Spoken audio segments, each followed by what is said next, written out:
ilim keşler dağ dediyer örtönü yanıp bişip yakînini yad ediyer ilim gözünden düşüp.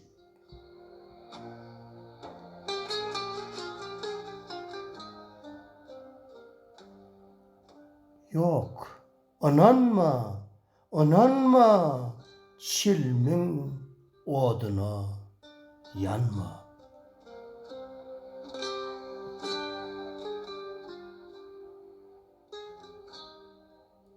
Çilim ömrüne düşman, finani ağırdır.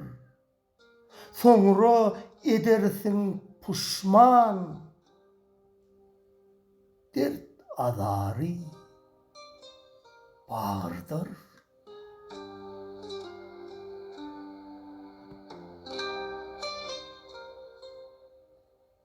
Gaplanıp tüsse yalına, yanma oduna, yanma.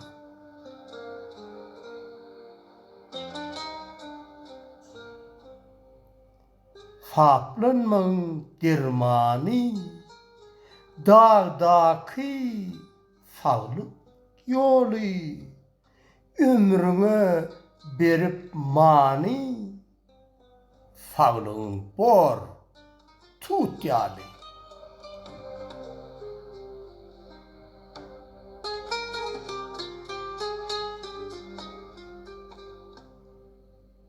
Temiz havada yayna, yanma, zehre yanma.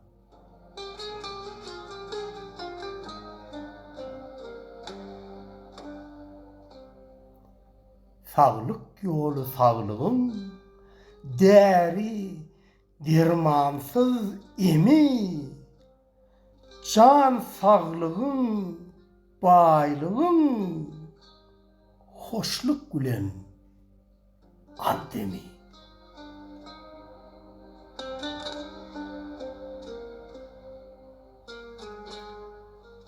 Hey acıdan dilem yarma, yanma oduna, yanma.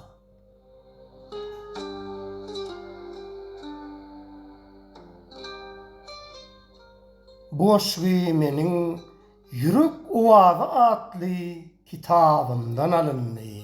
Koşuyeni after okudu. Köp sağ olun.